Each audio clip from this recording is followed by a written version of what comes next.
There he is. Hello. Hi, brother. Hello there. How are you? I had to get 2 food parcels last week. Oh, dude. Yeah, not good, is it? It's not a good situation, no. I had to get 2 food parcels. I've had drama with the MH people have sent an assertive action team to help and all this. And I kept trying to tell them that essentially I'm in this situation because 3 years ago they wrongly diagnosed me Yeah, and I lost the driving license and the job, etc.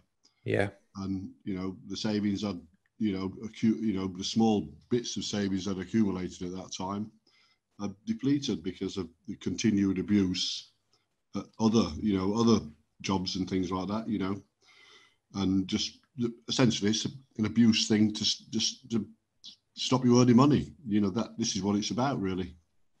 They're just blocking your life, tiny manipulations of your life to stop you doing anything. That's what it is. Coupled with the psychological abuse, which sends your brain all over the place. You can't really function properly. An orchestrated dismantling. Oh yeah, completely orchestrated. Yeah, dismantling of a victim's life. It's quite unbelievable. That somebody would do this. And especially for 21 years. But this is what they're doing. There's no question about it. Yeah, yeah. I don't care what anyone says about well, you're supposed to be able to do what you want, etc. If these people are manipulating your life, that is not going to be the case. You have got major problems if this kind of stuff's going on. Yeah, I've had quite a couple of people reaching out actually in the meantime, you know, saying that, they could completely relate, and there was lots of stuff that you were saying that was resonate with their own experiences and this kind of thing. So we we've recorded another segment, didn't we? We're going to leave that one for now because you wanted to try and keep it kind of more relevant and on point. So Yeah, for we're part, gonna we're look going to at get the into, last 6 years. yes, Yeah, let's which do is that, shall we? which when the abuse kind of really recommenced. Okay, Because what okay, happened was I had the 10 years gang stalking yeah, and all that stuff. And then so it was about roughly 5 years as a recluse, a bit like Brian Harvey. As a result of it, got post-traumatic stress disorder and depression and everything else. Were you making music videos like Brian Harvey though? Did you see No, his latest no, one? no, Have you seen his no. latest one? I was complete recluse. It really made a Yeah, no, mess of my head. I jest, of course, Yeah. but yeah. And so there's got that period, and when there was sort of very sporadic, occasional communications and things like that during that period. Nothing too much to write home about, but I was still being watched, during that period. And then a phone call in 2012 from one of William's fellow spies, Charles Gabriel. And then in 2013, William himself drove past the top of the road here in Doncaster. And shortly after that, commenced all the van stuff, the the van messages, and they've been ongoing for 6 years now, every single day, pretty much without fail for 6 years. And the first 20 months of them were about 25 a day on the motorway. That's what led to the misdiagnosis, because I did get a little bit confused about it. Deep down I knew what they were doing, but it's kind of situation where what is going on here. It sounds like a psychedelic scene from a movie, Paul. Yeah, What you're talking about there. there was doing, as I say, that it's shortly after his visit commenced the van messages. And I started noticing them, that they were relevant to me, that I recognised that they were relevant to my situation at the time and so on. And I'd got this little job, it's all I could. I was at that time about 55. It's all I could get, I'd been retraining in computer tech and so on, but I wasn't good enough, and to get a job or anything like that. So I did this, and that's when, as I say, as soon as that started on the motorway, they were roughly 25 a day.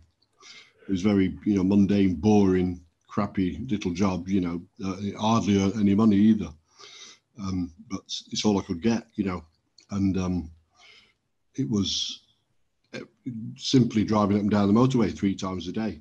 On every single trip was triggered messages. I started recognizing that these were being directed at me. They were personal, relevant to my situation. Although they were just natural events, natural, trucks, vans and stuff and things like that, they were relevant, that they were using the logo and the livery as a kind of an analogy or a metaphor for it. Yeah. Mm-hmm. Some cryptic kind of, messaging that was being done. So sort of recognizing it, and it went on, for 20 months in total, every single day, and I battled through it, went the 20 months without saying much to anybody, said a few things to my family and things like that. And they started saying you're going around the twist and all this. Well, this is it, Paul. This is it. You can see why it's easily identified as kind of schizophrenia and these kind of mental health diagnoses, because it's completely deliberate. There's an intention behind. There's an intent behind it. To achieve that aim. It was obviously a sort of systematic abuse sort of period with that end in mind. The objective was to get me, to ensure that I went to see somebody about it and get, instantly wrongly diagnosed. Yeah. So as I say, I stuck it out for, nearly 20 months or so. And I'm not sure if I saw anybody in that time. I'll have to look at the records and so on, but eventually, I think, it was mentioned a few times towards, the middle of it or towards the end of it and so on. And then eventually, at the end of the 20 months, came the diagnosis. It just says you've got schizophrenia. Wonderful. And I sort of took it on board, because I'd gone to see them. I thought, well, something's going on here, what? Yeah. I was in kind of two sort of split sort of two minds. Deep down, I knew what they were doing. I knew what they were doing, but were you saying you're questioning yourself at some point? Yeah. No, I wasn't questioning myself as such. I knew what they were doing, but it was a case of what is preferable to know that somebody's doing this deliberately to you. Yeah. Or take the sort of easy option and get diagnosed with a mental illness and sort of how can I put it, sort of accept the fact that you might be mentally ill or whatever, as the easy way out. Yeah. Yeah. So in some ways, it was preferable to actually have a mental illness. Rather than come to terms with the fact that some psychopath is actually doing this to you on a daily basis, Yeah. Sort of, kind of disbelief situation. Why they're doing it. It's still going on. What is all this about? Why? And so it kind of, I took it on board at the time, and I realised that, not long after, a week or two after, that, it had been a mistake to do that. It had been a mistake to go and see him at all, about it. I knew I wasn't mentally ill. I knew, what they were doing. That they were gaslighting me technologically. Triggered events and triggered messages quite deliberately. And doing it in the same way as they'd done previously and so on, sporadically. And they were, but they stepped it up, it got stepped up to 25 times a day. And it was, I sort of recognised, not, as I say, not long after that, the diagnosis was complete garbage. It's like Emperor's New Clothes thing, that I wasn't mentally ill, not in the traditional way or anything like that. I didn't have that, what you said.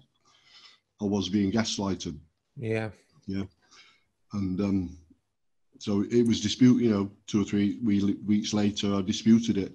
I phoned up and says, look, forget that. It's complete garbage. I know what they're doing. It's still going on. Do the tablets away. I says they're no good. They won't have any effect whatsoever because I haven't got a mental illness. And that's been my stance ever since. Essentially, I said to them, forget all that. I've got different and bigger issues here. Yeah. And arguably, Paul, every single one of those medications that they will give you are deleterious and have negative impacts. Yeah, they're not side effects; they're just effects that they have, and they're negative effects. Where there's so many natural alternatives that we can use. They're just a complete waste. No good. Yeah, a complete waste of time. Even considering the fact that you're mentally ill, when you are being in this situation of being gaslighted with using this technology. So it's a case of coming to terms with reality, and the reality is, I was being, was and is that I was being gaslighted at that time, and I had been for 20 months solid on a very extreme level. Counted an estimated 10,000 attacks in that 20-month period. Yeah, roughly 25 a day. And so that's 25 assaults per day on for 20 months.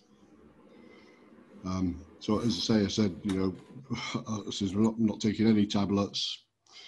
They had persuaded me at one point to take depot injections and things like that. And gosh, yeah. I'd lost my driving license, so it just exacerbated the situation. Again, I wasn't earning much money at that time. Again, I was doing telesales and things, and it's very hard to make money and that kind of thing. And it's it was just a continuous waste of my life again. As has been the whole 21-year period. It's been a complete waste. 21 years of my life. Being involved with these people and getting victimised by them. So I said to the people, I said, it's disputed this. I want it reversing, and so on. My driving license was stopped, and was stopped from driving, and I had to pack in, and so I was back to square one again. Life stopping, life blocking. Just I couldn't do anything. I was again back in limbo. No kind of life, no kind of no car, no no job again, no nothing. It's just massive interference and manipulation of the victim's life. Yeah. So that's although I disputed it, unfortunately by then they were adamant that it was schizophrenia. And they've refused. Oh, and they always know best. Sorry, of course. And they always know best. Yeah. They're the experts, aren't they? At that time, I didn't have too much evidence either. Either I knew what they were doing, but I didn't have much evidence of it. You only have to express a contrary opinion, and you're being aggressive. It's like, well, hang on a minute, no. Just because I don't agree with you, I'm not being aggressive. It's all self-perpetuating. It's very insidious. It leads you to be the bad guy. That's what it does. And they're trained in how to do it as well, how to trick you into these situations where you instantly become the perceived aggressor, and then boom, you become the bad guy, or the pain in the arse. Or somebody who's not conforming, or various other adjectives you want to use, and sort of railing against the system, etc., etc. It's self-perpetuating, deliberate. Yeah. So as I say, shortly after that, I disputed it. I said, it all reversing.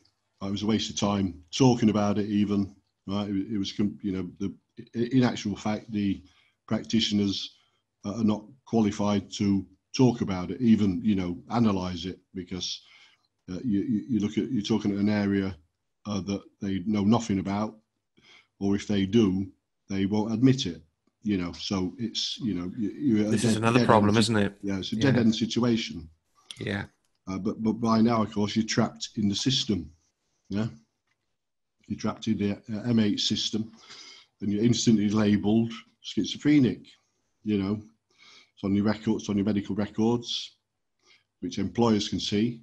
Yeah, I believe, and already, but that point, I think it was about 57 then. I've already lost, nearly 20 years of my life. Sort of nightmare scenario here. It's like, what's going on? This is just going on and on and on and on, non-stop for all these years. So, as I say, I didn't have much evidence at that time, although I disputed it, and I tried to get other bits and bobs of evidence. And I made inquiries then, to various so-called experts, and these are the experts I've consulted during the last few years, and discovered ultimately that either some of them knew nothing. I think we've mentioned a couple, haven't we, previously? Yeah. Some of them either knew nothing, or they were plants, or some kind of, they were in on it or whatever, knew something but never said anything. So say disinfo agents then, I guess. Yeah, this kind of stuff, yeah. And then ultimately I discovered that it was, because I've been involved in it for so long, that it was me that was the expert, I'm sort of wasting my time talking to these people. It's literally me that knows everything, Yeah. Through having the first-hand experience, and then obviously with the follow-up of the research and finding the patents, the papers, the technology releases. It seems really that I didn't need to research. I'd seen it firsthand when I was involved. Used as the entrapment tool in the project, and although I couldn't fully explain it at that time, I knew it something like something was going on there, but I couldn't explain it at that time. I didn't know, for the first 10 years, I didn't know I was being gang stalked, It's, I've never needed to do much research as such. All I've ever done is find information that corroborates what I already know. I've never really done too much research, as as I say, other than the, eventually finding the zersetsung. The problem is people who don't have the capability to understand the narrative and to assess the information will just put that down to you employing confirmation bias inspired by your mental illness. Yeah. Whereas, you do have to have a working understanding of, a few different things for, to be able to grasp certain concepts. You have to kind of have an underlying understanding of the first concept that anyone should ask to grasp about this is very, very straightforward.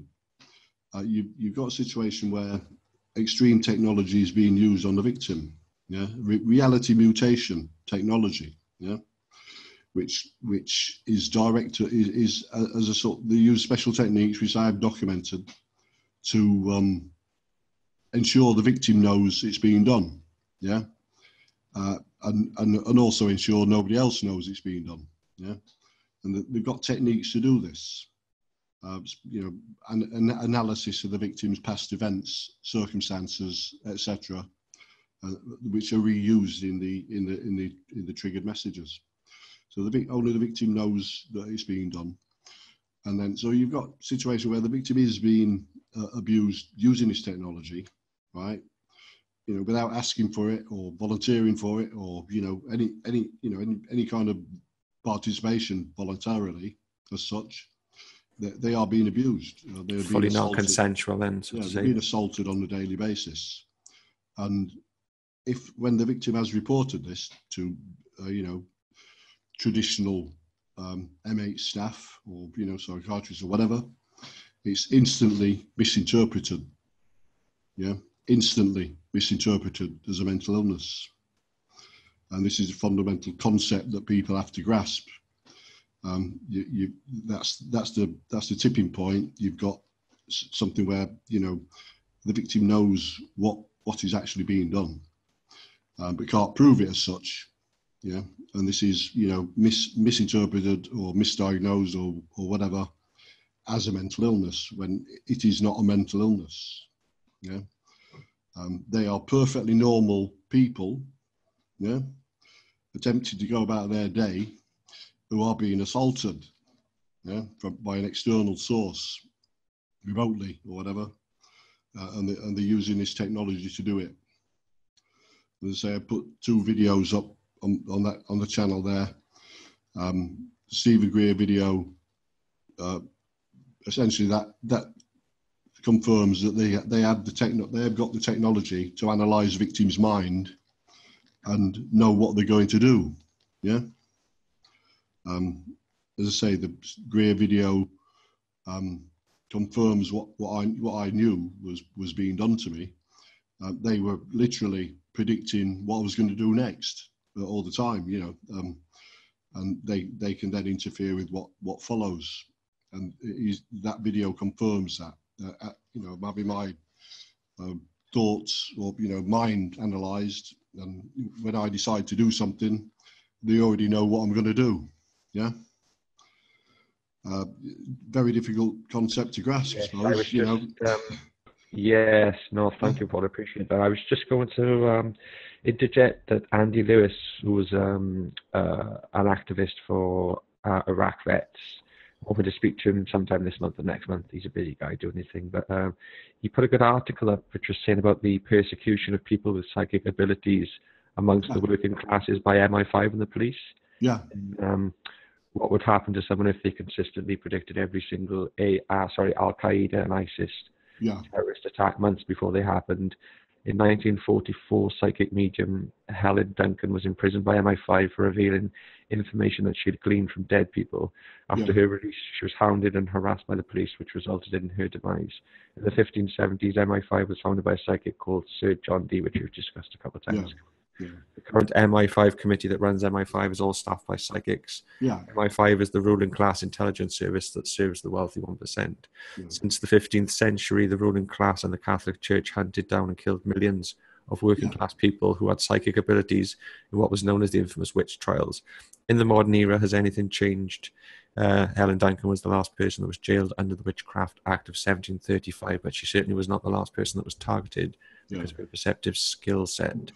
That's the thing, you do need a perceptive skill set to be able to kind of navigate this. And yeah, that's right. Yeah, it's typically not what people who have sort of normal lives come across. You know, they just don't encounter this kind of thing at all. You know, the people who do pursue normal, regular careers and you know, enterprises or businesses or whatever they do in life don't generally come across this kind of thing. You know, you know, in my case, I mean, I'm certainly not psychic. That's, you know, I'm not psychic or anything like that. All I've done is recognised what I know to be done. You know, what I know to be as persecution and victimisation and abuse using this technology. I think this is a lot of again, I think it comes down to technology mimicking our human abilities. Where our inherent psychic abilities have been suppressed, they use technology to kind of replicate it.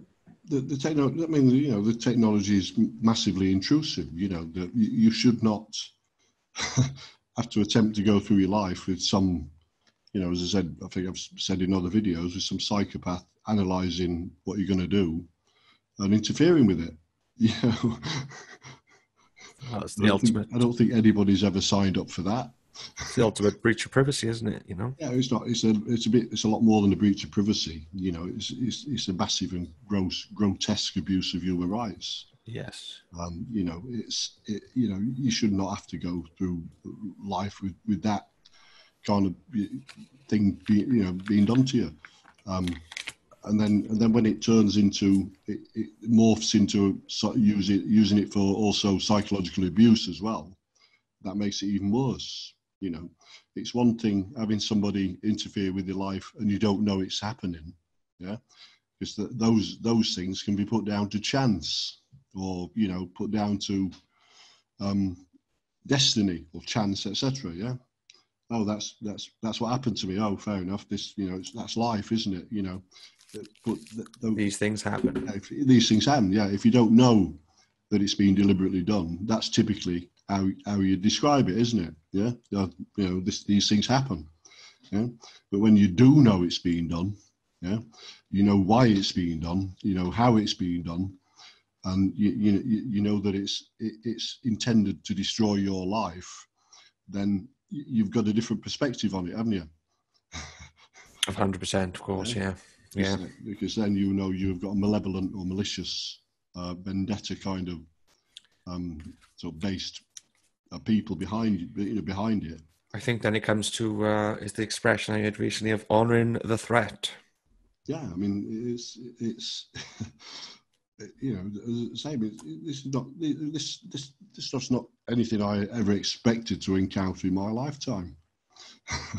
The whole lot of it, the 21 years. I've never expected to get my life taken over for 21 years. Extraordinary, length of time to have this kind of stuff done to you. It's led me to essentially living well below the poverty line for the entire 20-year period, pretty much. Does it seem like it's gone quite fast now, though, Paul? Looking back, yeah, it does seem like it's gone fast. Yeah, I mean, I've literally lost 20 years of my life, and it's flashed by in no time, really. Perception is a funny thing, isn't it? People think, it's a long time, but time, and time can be so deceiving. It's kind of as I say, it's massive abuse of human rights. But the sinister thing about this is, the Greer video. It states that the people behind this have got trillions and trillions and so on. Bill Gates couldn't fight them and so on. He hasn't got the money to fight them and this and so on. So it's it's kind of why they're doing. It's just massive abuse of human rights, isn't it? It's like they're doing it, in part to steer the victim's life. That's as I say, I've mentioned before, the kind of adjustment bureau or Truman Show kind of scenario. They're literally watching and manipulating the victim, and as I say, in my case, with extreme psychological abuse as well. So, well, they put it all out there in plain sight, and I think I would like to sit down with somebody and actually go through a lot of them, to break these these Hollywood movies down, because a lot of them are such truth in plain sight. I've put, on the Cinepists that I've sort of did a day or two ago, what they think they are doing is, as I said, some kind of adjustment bureau, thing, adjusting somebody's life to suit their philosophy or their, the way they think somebody should, proceed in life and so on. But what they're really doing is is state terrorism, war crimes, crimes against humanity, zersetsung, and everything else that goes with it, a massive persecution. That's what they're really doing. So these people are in complete denial about, their activities, the criminality of their activities. Just a more basic level of it, Paul, when people say, I see my numbers and I'm seeing my numbers everywhere, and these numbers in receipts and in driving registration plates and billboards and adverts, and it's I've heard it talked about as kind of the AI keeping you on the path, just keeping you in your kind of preset. You see it all over the place now. I mean, if you look at Google now, somebody just come out a couple of days ago about Google and their gross abuse of human rights. We all know Google's... I would never have suspected Google of such a thing. Largest search engine in the world, and supposedly started by a couple of college grads or dropouts or whatever. They do like to sell these narratives, don't they? Yeah. Now, and again, I say the same. This is the same thing about Facebook. You know, these are massive corporations, and I just don't think that massive corporations get started by a couple of college grads or dropouts. You know, I've read all the by and large, conspiracies. Yeah, there's other forces are involved. yeah. It all comes from the military black they projects, don't I think, become, doesn't it? 40 billion or 80 billion or whatever the figure is, companies, What's worth bearing in mind, Paul, Yeah. is when you see these ex Silicon Valley employees Yeah. tooling up with some serious military hardware and going off into the Canadian wilderness Yeah. and building mini bunkers. Yeah. That should set alarm bells ringing slightly. Yeah, of course, yeah. But These are the inside guys. They know what's going on, and they're off to the wilderness. If you look at Google's adverts, for instance, when you click to switch one of those off, it's 4 boxes pop up. And it says, tell us why you didn't like the ad, and it gives you four boxes, doesn't it? Okay. Various reasons why you didn't, and you can see some of the, a couple of them anyway. You can see the consumerism aspect of it, where you've got already bought that. That's one of the reasons. Okay. Yeah. Right. You switch that off, and it says, "I already bought that." Right. And so you see, it's like a kind of, drive, a constant drive, isn't it? You go online, there's adverts all over the place, isn't there? It's like massive sort of. It is manipulation, of your thought processes. Yeah, the proliferation of adverts and so on. You're swamped by them when you go online. And it's clear that that's a medium where people can be influenced, manipulated, and controlled. But just using adverts and things like that. And then you go into the more sinister aspect, where these can then be turned into in targeted situations like myself. These can be turned then into abusive or psychologically abusive messages, which are reflective of the victim's past circumstances. Yeah, that's a situation where I'm pretty sure I've been in, and I've collected some of these. Where I'm being targeted by these ads. And it's kind of next level trolling, isn't it? People are going to say, "Oh no, you're mad, you're paranoid, you're completely off your rocker," etc. You read into the classic response is, you reading too much into it. Yeah, that old chestnut. That's the classic response, but it's not a case of that. It's a case of you're recognizing that your personal events are being referenced here. Yeah, events known only to you, and not necessarily online events, but day-to-day events, not that are not online and things like that, or circumstances and things like that. The fact, for instance, that you haven't got a pension, and so on. Yeah, these are referenced, and there are definitely numerous times when I'd sent these subliminal messages using web and email and things like that, or social media platforms. And these are targeted messages. They're not coincidental or generic. These are targeted at the victim. This is why I say what we've got here is a massive kind of coordinated control grid. Built in. It's built into the infrastructure of society in general. And this is where we come to the 5G element of it, then, Paul. This is where we come to the massive rolling out of 5G. Yeah, 5G and the implications. The implications of all this kind of stuff. It's all linked. Everything's connected. Yeah, it's all connected. Everything. Yeah. So you've got so what's happening is, people have got, as I've said before, in reality, people have got no reality, because they're told one thing. The politicians say, "No, we're Brexit, and we're doing this, we're doing that, we're providing help for the poor, and all sorts of other stuff. But in reality, that is like inconsequential. In the general scheme of things, Yeah, you've got exactly. this much bigger enterprise that's run by usually probably far wealthier people than the politicians, although they don't do too badly out of it either. Yeah. And it's a kind of from where I'm sitting, it's a kind of Nazi ideology, so elitist, kind of fanatical, symbolism obsessed criminal network. That's this Pretty is much. Yeah, this is what it is. So you could discount any kind of anything that's said in Parliament, or anything that's irrelevant. And there's largely 600 people in Parliament who are, for all intents and purposes, unemployed. They're just highly paid unemployed people. Yeah, following scripts.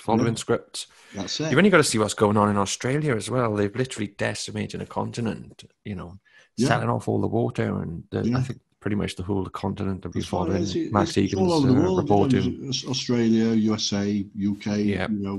It's everywhere, and you can see it, and just what I'm trying to get across to people that, my particular case, or mine's connected to lots of other things as well, but what's being done to me could easily be done to any single person in the UK. Yeah. I'm not unique or anything like that. The only, it's being done to me, for a specific reason by and large, but it can still be done to anybody in the UK. And the sinister thing is that for most of those people would not have my experience with the people involved in it. Yeah. So they will generally not know it's being done. Yeah. Yeah. Yeah. They I would say most people who it is being done to would probably not know that it's being done. That's what I mean. These are very easily to fall. It's very easy for these people then to fall through the cracks. Yeah. Very quickly diagnosed, very quickly medicated, and then. So I don't know how many people over the last. I mean, this has been going on about 30 years. I estimate, and so I don't know how many people have that's happened to in the last 30 years. I would argue hundreds, if not thousands. You might be looking at a tip of the eye. You're looking at the tip of the iceberg here. Yeah. How many atrocities have these people committed? In secret, without anybody knowing about it. How many people have had their lives, dismantled, and put it down to one of those things, or or a run of bad luck. That's bad luck, or that's life, or etc. etc. When it's being actually done deliberately to them, how many of those victims are there? Too many. That's for sure. Yeah. Too many. So it's kind of it gets very sinister, and the fact that we haven't got what people perceive as real life is not real life, and as we said before, Max Egan has touched on this a lot. That we're run by criminal people, and John Lennon said the same thing. Well, similar thing. He said we're run by insane people, and I can corroborate that with my 21-year experience with them, especially with the Eve Carla William and the connection to Wall Street and banks and so on, because I've already documented, I think, his love for Wall Street, and the Stanley Kubrick movie Eyes Wide Shut, and one of his best buddies was a Goldman Sachs banker and an oil executive and things like that. So these, I can corroborate that. I'm an eyewitness. Yeah. I literally sat down to dinner with these people. Yeah. And I didn't know at the time, as I say, I didn't know what they were doing, I literally sat down to dinner with these people, and I know absolute fact, they are acting tacitly together in this kind of conspiracy, So that's, corroboration. It's not conspiracy theory. It's corroboration and eyewitness testimony. It's been well documented as well, isn't it? To operate at that level, you've got to be a ruthless kind of individual. There's so many CEOs or you've got to would come under the category of sociopathic, if not psychopathic. That's right. Yeah. So, these are dangerous individuals. Yeah, there was somebody did an experiment. I've got it here somewhere. One sec. So we did an experiment with a monopoly. I think it was a monopoly money experiment. I'll just try and find it. It was that's it. Here we go. I'll read it out. A psychologist studied how wealth changes people by rigging games of Monopoly. Each game had one player that started with 2 times the money that anybody else had and got more for passing go and could move also farther ahead than the rest. In every game, the privileged player became more aggressive and had less empathy for the other players. Yeah, and that's a fact that was put on LinkedIn. A sort of qualified psychologist did a study. Makes sense, doesn't it? Makes sense. I think we've all been there. Yeah, we've all been there. Yeah. So you're talking. You've got this. I mean, this. The technology they're using to do this abuse, and the sort of the money that must be spent on it is phenomenal, and it's being put in place. They haven't told anybody. Nobody's voted it into place. It's not discussed like Brexit or anything else in traditional kind of politics or anything like that. It's just being put in place without anybody knowing. Yeah. So you sort of have to come. Think. Things aren't as they seem, are they? Yeah.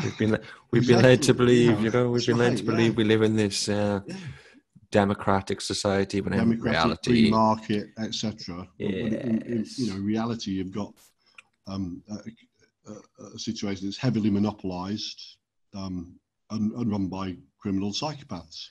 Yes. This is what we have actually got. And that's the main hurdle you have to get over, isn't it?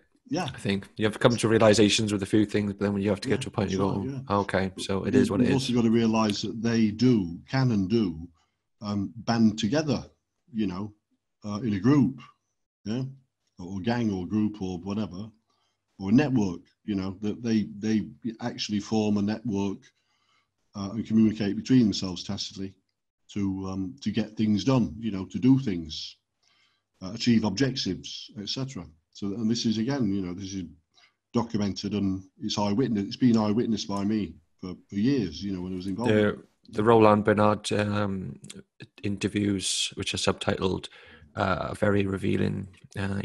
Make what you will of Roland, but is it Ronald Bernard, I think. But yeah, very revealing. He was operating at a very high level, banking, and some of the stuff he comes out with. Jeez. So there's many people corroborating all this from all the different angles. It's all out there now. That's right. Yeah.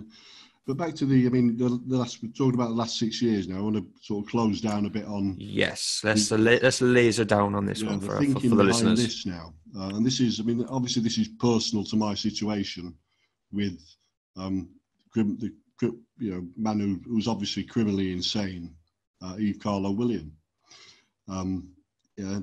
As I say, he drove past the top of the road.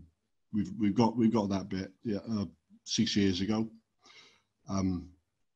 Then the 20-month stint of messages came, the 25 a day, which got me wrongly diagnosed in 2016, September or thereabouts. I realised, a bit later that it was done deliberately. It was done for a reason, a couple of reasons. One's to stop me earning money. One to lose, no driving license, and essentially also discredit my testimony. Yeah, because the wrong diagnosis means that I may not be taken seriously. That seems to be their primary weapon of choice. Yeah, it's seen it time and time again, and currently going on. Many people, many other state terrorism victims have gone down this avenue. They've been dismissed as dismissed as mental cases or whatever. Yeah. Worth giving a shout out at this point, I think, Paul, to Melanie Shaw, Carol Woods, John Patterson, Sabine McNeil. There's many more, currently under the cosh right now, but there are people fighting their corners. So thank you, brother. Carry on. So it's classic weapon of choice, or method of choice to discredit the testimony of the victim. Yeah. So it's kind of I'm looking to pursue going international criminal court for what's been done to me over 21 years. I don't intend to be continually labelled mentally ill or anything like that. I think I'd give a pretty good description of how they achieved this using targeted logging of the victim's activities and making them personal to the victim. Yeah. Using the technology to do it, the analogies and the metaphors and the triggered events and so on, and they make it personal to the victim, so only the victim can see these being done. Yeah, and this is how they do it. It's not rocket science how they get the victim wrongly diagnosed. Yeah, and so naturally somebody's going to say, oh, you're reading too much into it, or you're obsessive, or you're paranoid, or all this other stuff. And it boils down to essentially you just recognizing that approximately, in my case, 5-6 times a day, you are getting abused. Yeah, that's all it is. Other than that, you're perfectly sane. That's it. That's the that's the bottom line. You're perfectly sane, but you just recognise that, as I say, 5-6 times a day or whatever it is, you are being abused in a very unique way. And that's how they do it. The only people who, as I say, who currently, I've spoken to a lot of people here who think I'm, got schizophrenia or whatever, are the NHS, and of course they work for the government.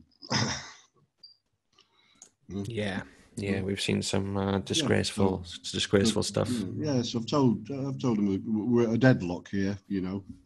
I've got 3 cases. I've got a case against the RDash, NHS for loss of earnings over the last 3 years. I've already got the ruin fraud on the property made available to be proved with the Ombudsman, and it's with the Ombudsman. But they're going to be reluctant to pay the money out on that, But I'm pushing that, and then I've got, I'm getting the overall case together for 21 years of abuse by Eve Carlo William, highly manipulative, controlled, and abuse of my life, But as I say, going on back to the 6-year thing, after the diagnosis, then there was continued harassment. Yeah, I said to them, forget it. That was a waste of time. I'm not, I haven't got schizophrenia. I know what they're doing, and I'm getting the evidence, trying to find the evidence to prove it. Yeah, and there's kind of blanket denial of that.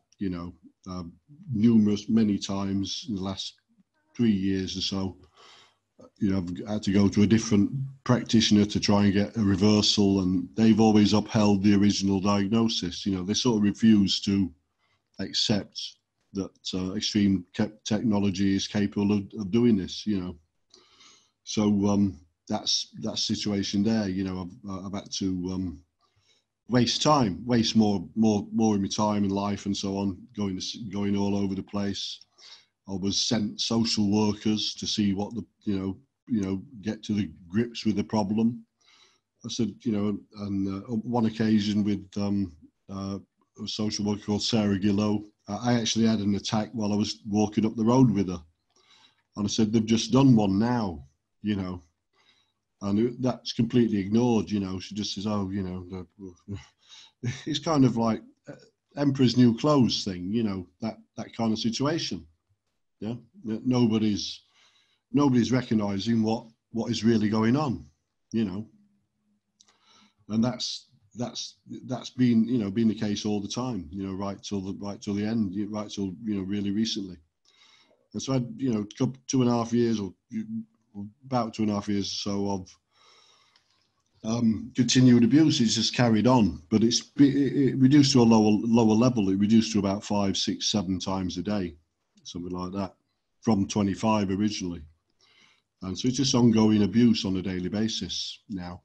And as I say, I've had one today. I've documented on Facebook the last few months of them. I mean, the first, I only, sort of last year started reporting them, really, I did report them to South Yorkshire Police as attacks, and so on, and connected to the 21-year case overall. And then it's, it's kind of been, there's a pattern to them, they have got a actual theme to them. There's the common theme is a number of common themes are waste, waste of space, being rubbish, being no good, being a drain on society, being useless, and generally sort of derogatory kind of things like that. And it's kind of every day, 5 or 6 times, 7 times a day, without fail. Yeah. And it's not something you go looking for, you just sort of go, you sort of go out or whatever, and you recognise that they've done this again, and there's a, it's a constant psychological abuse thing, and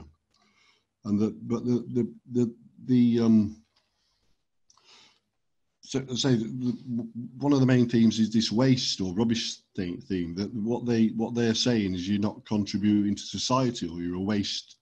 You're not providing value to society. Yeah. This is what they're saying in these messages. In a lot of them, I've documented them, and they're saying you're a waste. You're a waste. You're very unproductive.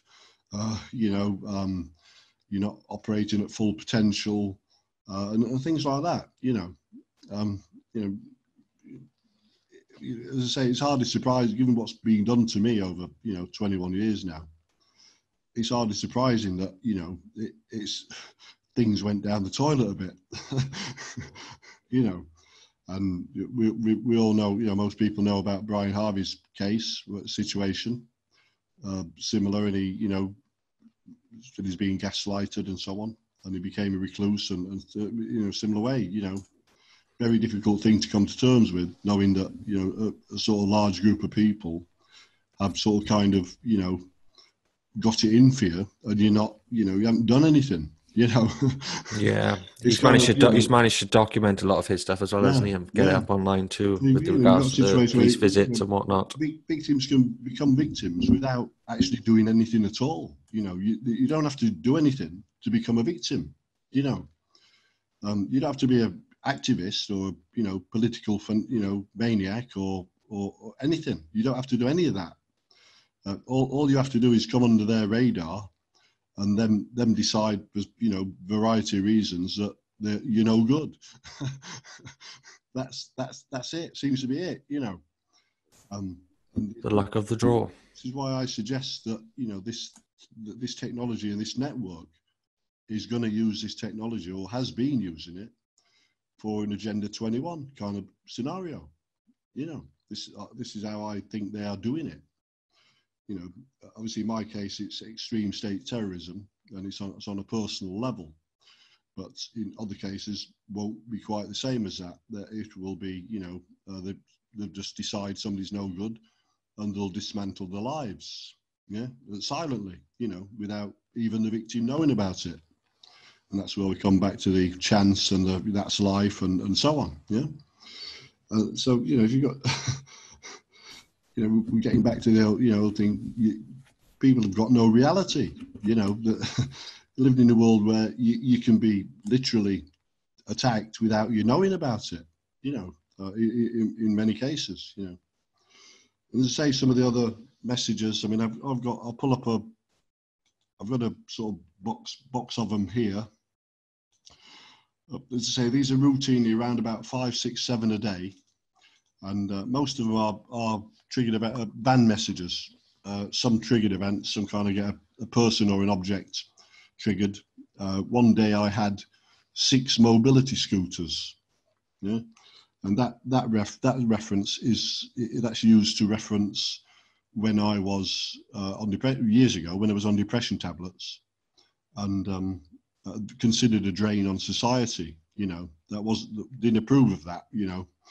And so it got kind of this became one of the ways they did it. The triggering the mobility scooters, and I've got witnesses to these. As I say, one occasion, I was literally followed around by mobility scooters all day. I had 6 in a day, literally from the Asda in just down the road. One there, then one at the front gate, and then one further up the road as I walked towards town, and then another one in Hexthorpe where I walked there, and then another one right in the middle of Hexthorpe. It was like literally 5 or 6 in a day, and they're a regular thing. And I've had others. I've had 3 triggered. They've used 3 people in these triggered events, as psychological abuse.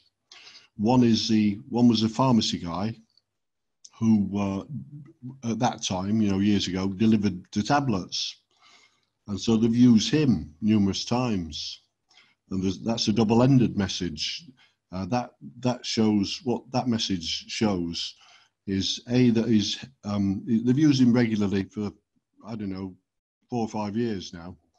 And that message shows that he's held down a regular job. That's one aspect of it, And the other aspect is just the abuse that reference to the depression tablets that I was on at the time, So it's a kind of double-ended one, that, and they've used him. And I stopped him one day and I said, do you know you've been used in a quantum supercomputing reality mutation attack? And he said no, because I asked him if anything has specifically made him come at that particular time to drive past me, Because these drive past by this guy are they're all sort of pretty much exactly as I leave the house, Now you just don't get, these pretty much always happened as I left the house. Got halfway up the road, lo and behold, the pharmacy guy would drive past, and this has happened numerous times now, many times, and I'm correlating this, and there's no way that would happen that many times exactly after I've left the house, it's just not possible, it's not statistically possible for that to happen, And this is documented in the zersetsung case files. Are you still there? I am there. I was just going to say, I was reading through the documentation on Andy Lewis's website and a few of the other websites with regards to the zersetsung tactics, because it does... I do wonder, I must say, Paul, and when you say about, for example, seeing multiple scooters, what kind of levels are we talking? Because you might have that odd day. For example, like the other day I saw, it was just loads of police around, for example. But there was no association. So what associates the actual visual element of the scooters? Is the kind of voice to skull taunting, No, or is it just no. What it are you was, just having your own thought patterns going alongside with what they it? do, they sort of introduce them gradually. The first, it started off, the first instance, just a couple of sort of events that are recognised as being had been triggered, and they kind of slowly introduced them. There'd be another one, and then another one, which again I'd recognise as a kind of relevant to my situation, and I was also that I was seeing too many of them. They didn't seem. These didn't seem to be. They appeared to be happening too many times. And also at exact times. For instance, when I looked out the window, a lot of these come when I look out the window. Yeah, just when I look out the window. Now, again, statistically, that's not possible. Yeah, for them to repeatedly happen every time you look out the window. Yeah, and this is what's this is a sort of tell, a little tell of them. You're getting them. They're going past the window at a specific time when you look out the window. Yeah, it's a kind of different situation. It's kind of you'll just get up, you'll draw the curtains, and then one of these will go past. Yeah. and it's one of the ones that is relevant to your situation. And it is one of these kind of subliminal messages. It is an abusive or kind of predictive or whatever, various different adjectives to describe them. But these are kind of they sort of, it's just not possible for these to be so frequent, for you to see them so many times, and also for them to sort of rotate in a kind of in a sort of rotor. They reuse them periodically, a different combination of them on different days and things like that. But it's you just recognise that you're getting too many of them. It's just not feasible that these can be coincidences.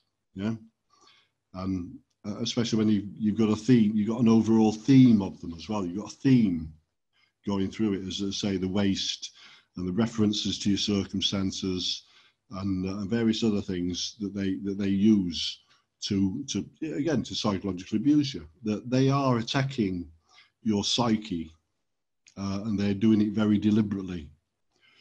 And they are, as I say, using and reusing the same subliminal messages, the same ones, the same objects, the same people, the same vans, the same van messages and so on. They're reusing them on a regular basis. And there's you'll go, you might walk up the road and a van will go past or whatever, and it might have something written on it, but that's not relevant to you. Yeah, and that's not a subliminal message. You understand? Yeah. These are very specific to your situation. They're very specific to some of your past events, past circumstances, or current events and circumstances. They are very specific. Yeah. And as I say, the waste element is very prevalent. I've had waste skips, road scrubbers, drain vans, all sorts of things like that, referencing waste and uselessness, generally waste or rubbish, and you see this, they're so frequent, that they are so frequent, but it's not just the frequency of them, it's the timing of them, which is important as well. Yeah. Because they're typically done when you look out the window or when you leave the house and go up the road. Yeah, they're not done generally. The kind of timing of them is such that that they are deliberately sent to abuse you. This is what the timing of them is important. I think it's something, Paul, just fair to say that unless you've experienced it firsthand. And I know many people will have, and I know I've experienced certain elements of it, not to the level that you've described, but I have experienced a kind of real-time interaction that I don't think you'd be able to get to grips with it fully. It's a hard thing to come to grips with, I think, unless you've actually experienced it. Yeah, of course. Yeah, I mean, it's something, you know, prior to being involved in this, I never knew anything about, you know. I didn't know anything about anything before I got involved in this. You know, never been political or anything like that. Completely vanilla. And a simple man with simple pleasures. Yeah, exactly. I mean, it's kind of, you know, I just didn't know all this stuff, you know. But well, you're right in the rabbit hole now, my friend. Yeah. Well, I think it's time to get out of the rabbit hole. I think so. Get this out. Get a case together. You know, as much as I possibly can about what's being done. You know. So where are we at, Paul, with regards to collating information? We're just having a look at the subliminal message and so on. There has been a general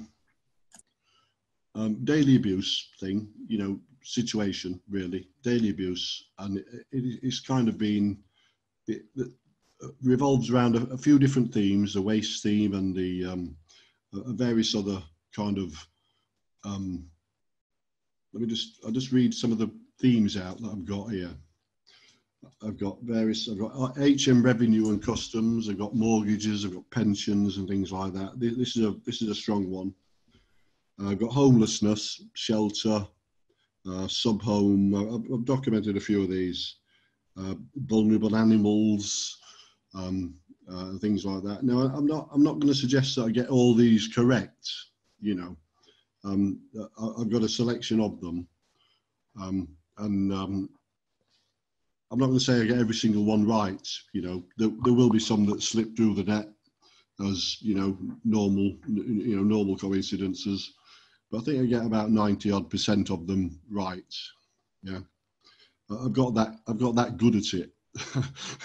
You know, active lifestyle, all over the shop. That refers to my, you know, chaotic kind of finances and, you know, general, you know, sort of employment situation and so on. You know, all over the shop. And there's lots of others. Deadwood. I've had Deadwood, and I've had a few references to that. Deadwood, which is kind of, you know, again, useless, you know, Deadwood, no good. Yeah. Hard times, homeless, recycling, those kind of references.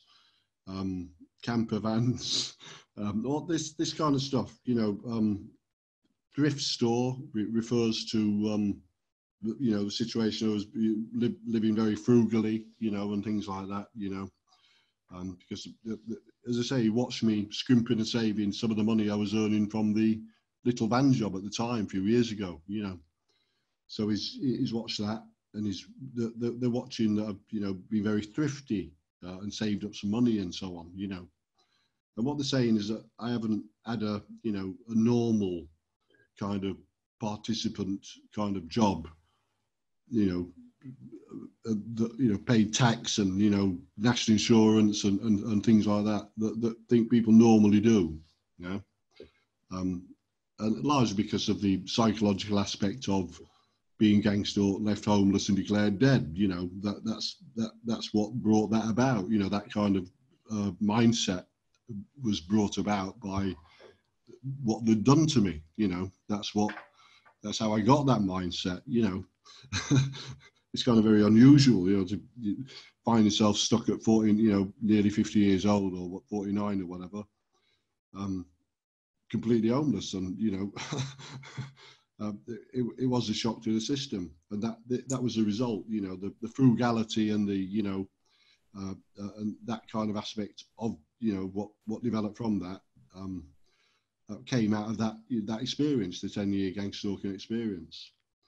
And so I've got quite a number that people can have a look in the that folder, and as I say, it shows. And these by the way are just the email web and email ones. These are not the van ones. Yeah, the ones I'm reading out now are ones that are by and large got by social media, web accounts, LinkedIn and places like that. You know, this is the technological assault from online. Yeah, I see. Right. Yeah. Okay. This is not the van messages. Yeah, and these haven't really been published. I haven't really publicised any of these. You know, and these by and large have not really been discussed with anybody. You know, these are separate.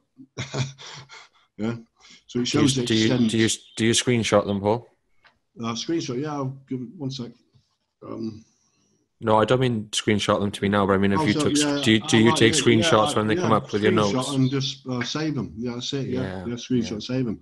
And this is, you know, these haven't been discussed by and large with anybody. You know, I've just sort of took these in the background, just stuck them in a folder. You know. Yeah. This is the kind of stuff, and I've got pest. I've got 2 pest ones, pest LinkedIn. Essentially, I'm a pest. You know, because I'm pursuing, you know, they know I'm trying to build a case against William and so on, and so therefore I'm a pest, you know, a thorn in the side and things like that, you know, yeah, a pest, and various things like that. And I've got one, Zach, now Zach is the name of the Bermudan guy, sorry, not Bermudan, the Montenegrin guy, who assisted William in the coercion in Walton Street. That was every night for a year or so. He was there every night, pretty much, and that was his name, Zach. And I've had reference to that. I've also had a reference to Kitty, which is one of the Russian, English-Russian lady who was part of the network as well. These are, you know, you sort of recognise these as being targeted at you because of what you've been involved in, you know, and your circumstances and things like that. Yeah, and that's, as I say, that's the web and email kind of aspect of it. Yeah, I've also had, you know, recruiters ones by recruiting companies, and it's regularly impressed on me by recruiters who found that typical salary is 30,000 a year or whatever. You know, if you know, would I, you know, should I ever get the job at my age? You know, so my sort of CV's been out for the last couple of years or so, and again, this is a reminder that the system is geared towards people having roles in society and being paid a certain amount of money for that role. Yeah, we mentioned this in earlier videos. Yeah, the role kind of situation where people have roles in society.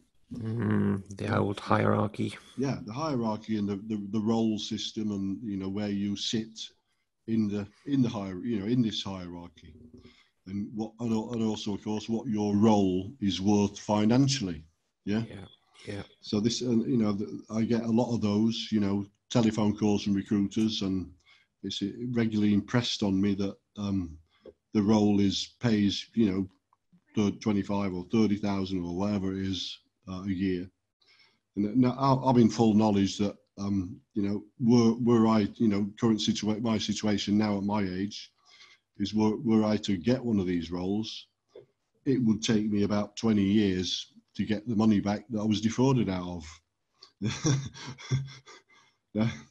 So that's, you know, so which is obviously that's caused me to completely reevaluate the, you know, where my progress from this point on in my life, you know, at 61. Yeah. You're not going down without a fight, I think it's fair to say, Paul. Sorry? I said you're not going down without a fight, I think it's fair to say. Of course not. No. Well, you know, essentially, the objective has to be win the case against William. I'm going to carry on doing what I need to do to attempt to fix my situation. You know, it's that, you know, the two with respect to the recruiters and things like that. There's two aspects to it really. Two sort of conditions that are applying here. One of them is that at 61, Although I'm reasonably well skilled in web tech and so on, I'd be unlikely to get a job with an agency because of the culture fit aspect. You know, that I haven't got a massive track record with an agency and so on.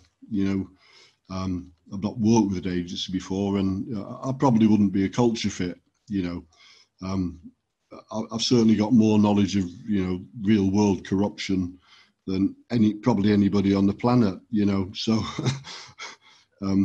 it's not a kind of discussion that people want to get into, is it? You know, no, not in polite society, Paul.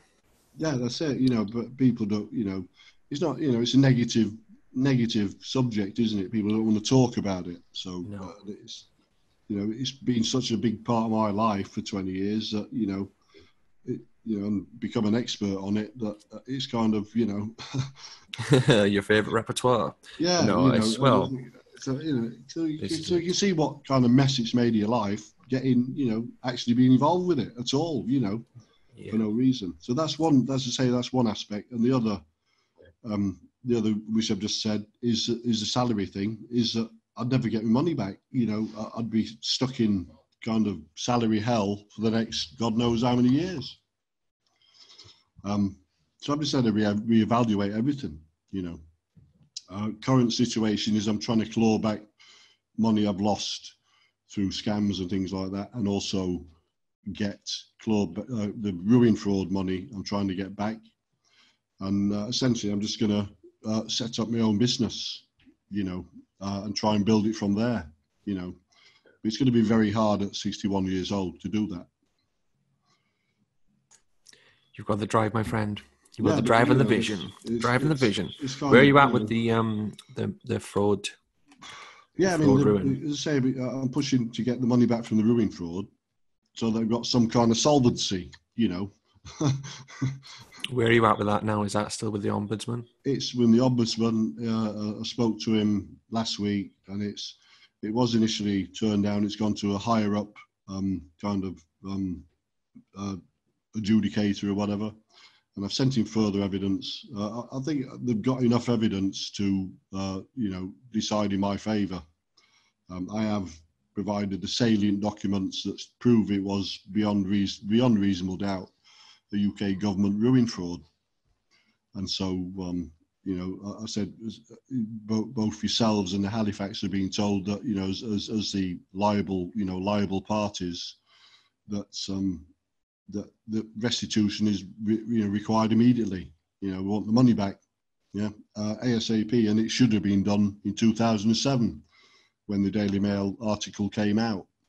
You know, that's 12 years ago. So that's what should have happened then. It should, you know, should have got, you know, should have done it then. You know, I should have got a lawyer 10, 12 years ago really for this, you know.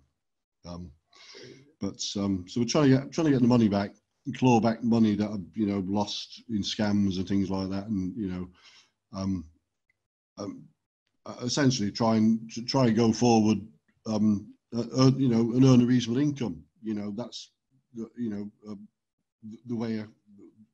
the only way I can go. You know, there's no point in going any other way. And you know, so it's you know, pretty tough going. You know, so but it's the only way I can go from here. Where are you at with the phone records? Have you had any progress since we last spoke? Records, I'm speaking to them on Monday. I spoke to police as well. Spoke to police about the overall case, the 21-year abuse case, and I spoke to them last week and today, and they said when you get the phone records, come back to us and we'll have a look. And I said, well, I know, you know, this man William operates on a tyrannical level, and he what he does is he manipulates police and judiciary and, you know, various other government entities and so on. So I'm not, you know, we'll have to see what you can make of it when the phone records come through. But I know that they will irrefutably prove what was done to me at the time. You know, they will show all the times, the dates, the locations, some of the people involved. all acted in this conspiracy, for many, many years, as I say, 97 to, 99, the phone records, to about 2006-7.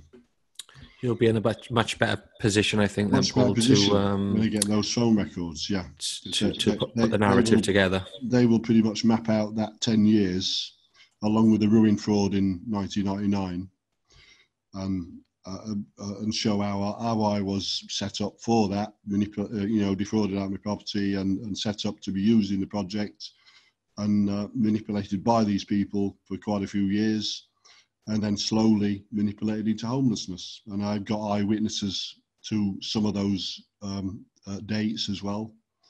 Both my ex-wife and my sister came down to visit in London at the time while it was going on. My ex-wife, in fact, met Eve Carlo William in the Admiral Codrington pub in 2002. And she picked me up homeless a couple of years later. Yeah. So it's a pretty big sort of, if you take just that situation there, it corroborates what I say was done to me, in 2002, I'm witnessed having a drink in a pub with him, and 2 years later I'm completely homeless and penniless. Yeah. A whirlwind adventure. Yeah. So it's kind of, it corroborates what I'm saying was done done to me, and the phone records will back that up as well. The people involved in that, I've been told by a couple of people, can be arrested for conspiracy, coercion, and so on, and possibly involvement in state terrorism, or participation in state terrorism, because they're all of them, every single one of them, working together with Eve Carlo William, in a kind of unusual conspiracy situation, Let's hope you have some progress on Monday. Yeah, so when I get the phone record, the phone records will show up to 200 people working as spies in London at the time, and kind of sort of, it opened up really a whole new world of spies, because I don't think anybody ever in the UK has revealed the names of nearly 200 spies. Yeah. I don't think anybody's ever done that. So that's one aspect of that. But it'll show also, so it'll show the occupations of some of these people. I've already documented some of them as being in banks, banks, oil companies, BBC executive, magazine executives, USA businessmen, Russian businessmen, German businessmen, and various other, one in Belgium, and various other, different kind of people, different people from different backgrounds and lifestyles, all acting together, and also, of course, different nationalities, certainly not all UK people, USA, as I say, different countries. Spanning the globe, the plane, the planet. Sorry?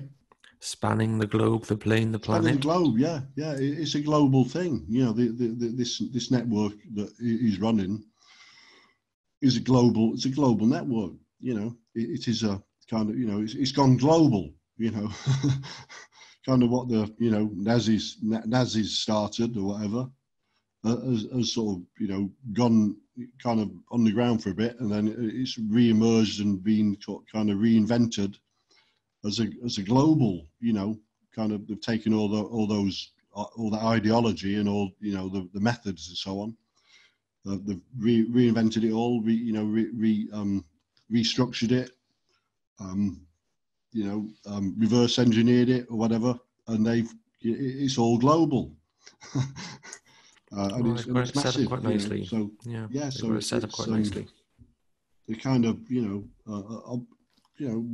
unbelievable situation, but it people have come out and said that this has been going on for donkeys, for many decades.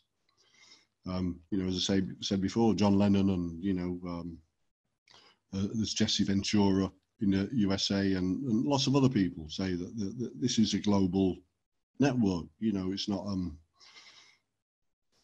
not conspiracy theory. You know, it's for real. You know. Oh, it's all in that, wasn't it? It's all been kind of shown. That's right, yeah. And this is what, you know, so what we're talking about. So and this is why I say to people, you know, that in reality, you have got no reality, because you have got so much manipulation and control of your life from so many different directions that, you know, unless you're, you know, very perceptive and, you know, sort of, unless you're very awake, you know, and you're just not gonna, you know, you're not gonna get to the bottom of it. You know, you can't, you know, can't fathom the depths of it very easily at all. You know, so that's you know, say back, you know, again back to the messages that these messages have been on a daily since the misdiagnosis. They have been on a daily basis and never stopped. Stopped taking all the medication stuff and stopped any correspondence with them. Well, not correspondence, but I stopped, you know, having anything to do with them at all. It was a complete, going to see them about it was a complete mistake. It was a, you know, it was just, you know, complete waste. Problem is, isn't it, once they've got their claws into you, they can... Yeah, but I say they've got the claws, you know, this is, you know, the kind of, you know, I mean, it's all, as I say, it's all evolved. This is all evolved, you know, from, it's gone from 97. I've been sort of put into this situation from 97, you know, driving Chris Evans to BBC, manipulated into this, you know, spy network, using the spy project, gangster project, you know, defrauded out of everything and left dead, left homeless, then declared dead, and then abused, you know, constantly abused for another 12 years. And as I say, you know, the phone records also, as I said before, will also show my locations at the Millennium Hotel. Yeah, the phone records.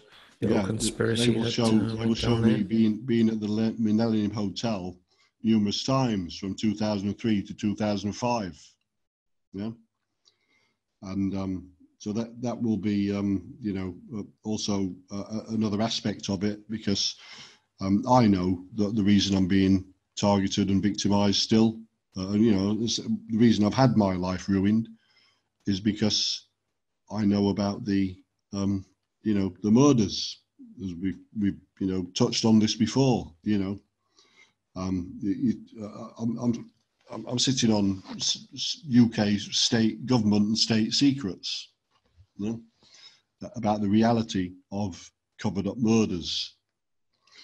So it is a big, you know, very large rabbit hole, you know, and you know, essentially the reason I'm bringing the case against E. Carlo William is because, you know, the guy's got me involved in his activities for literally no reason, you know.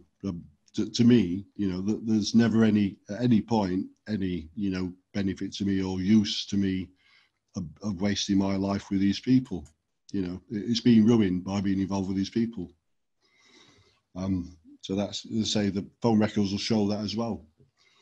But the general theme after the, you know, the subliminal messages and stuff has been, you know, extremely manipulative and derogatory, abusive, and generally it's done to the messages are done to wear the victim down psychologically.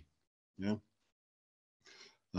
You know, the essentially wearing the victim down and the continuing to waste more years of the life. You know, the kind of deliberately wasting years of the victim life. You know, this is something I realised quite a while ago now, that I was being deliberately, this is being stretched out. I mean, it's 6 years since the subliminal messages, you know, started in, you know, sort of heavy duty. And they're doing it on a daily basis to, you know, wear me down psychologically, and also to just waste more years of my life, you know. And it's kind of something that you don't really want to be wasting your time with it anymore. But the situation's got so bad that you've got to try and do something. Your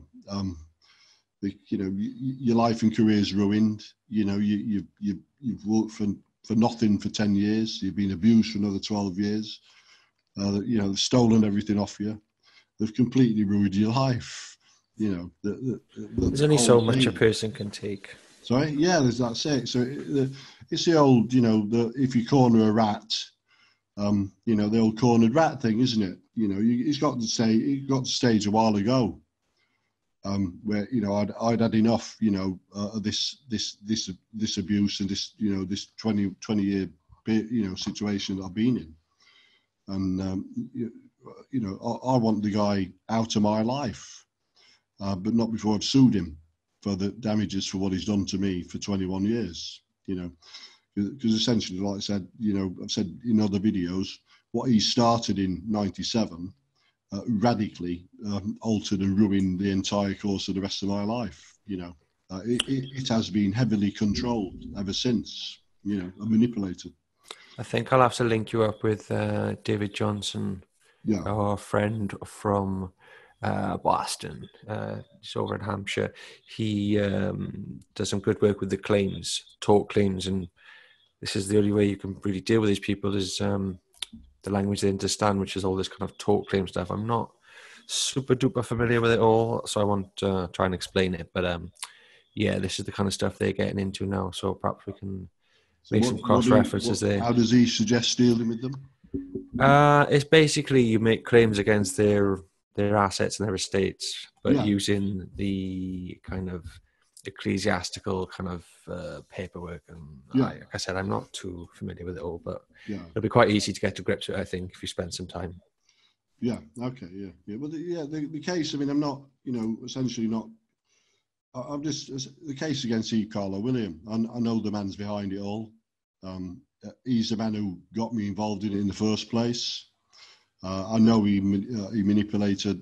I've mapped out how he manipulated.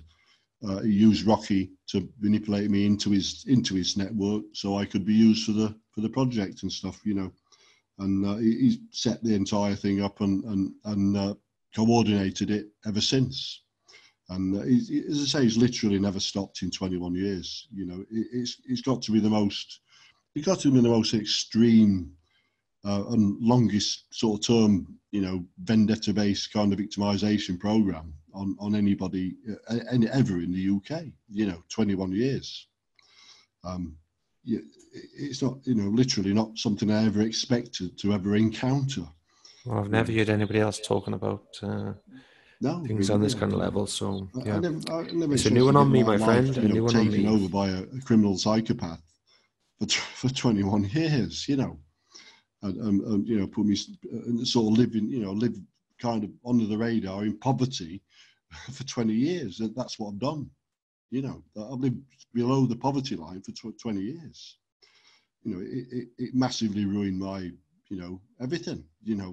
Why am I wasting 10 years, being involved with spies for no reason? Why am I getting, throwing my assets and property away, which were extremely valuable at the time, wasting my time with these people, and then getting left homeless and declared. Why am I getting declared dead in the Daily Mail? And then continually abused. It's just like why is all this happening?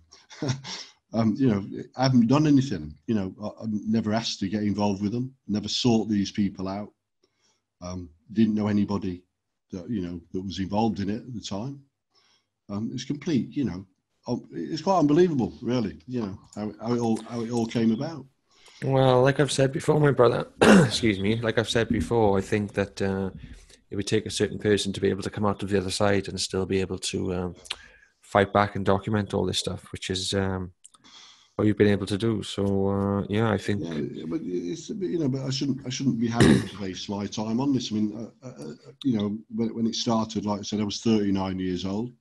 I mean, granted, I wasn't anything of any note, but I had some, prospects and potential and so on. we've still got, but I've now got sort of mild post-traumatic stress disorder all the time because of the staggering abuse and the length of time it's been going on, and the living in poverty all the time, and just the whole zersetsung kind of program that's been run. That's just ongoing. I've also, of course, lost 20 years of my life to in terms of pension, national insurance, pay, and all the normal accountable day-to-day stuff that you're expected to have, and sort of get on top of. That's been impossible. It's been literally impossible to do that. Yeah, because of what was done to me.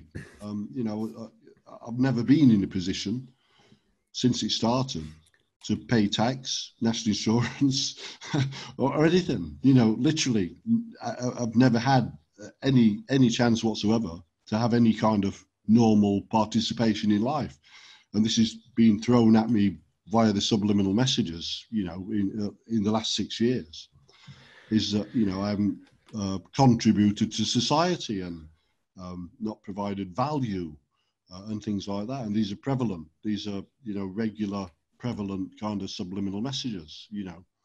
That have been sent in various ways, and I've got records of them. And what these people are saying, Charles Gabriel rang in 2012. That was a kind of tacit, threat again. William Drove passed in 2013, and then all the messages since then. It's an ongoing theme of being attacked because as far, from their point of view, I haven't contributed properly to society. I've got subliminal messages that I've said they're going to make the world a better place. Yeah. Oh, brother, it's shenanigans for sure. Yeah. And I'm telling you now, we will get to the bottom of it one way or the other. But I'm afraid I'm going to have to go, brother. The security guard has just given me the wave now, so he's shutting up the shop. So it's been a pleasure to connect again, my brother. I tell you what we'll some do. Of the subliminal messages. We might come back to that another time. But generally, it's been a 6-year intensive abuse using the subliminal messages and so on, and the deliberate, manipulation into the mental health system and things, which I've never needed. So it's kind of. Hold that thought, my brother. we can reconnect on Monday, and we'll carry on from where we left off. Yeah, no problem. Yeah, well, I'm going to send Mr. Ellis the all the docs from the consultations with the MH staff and so on, and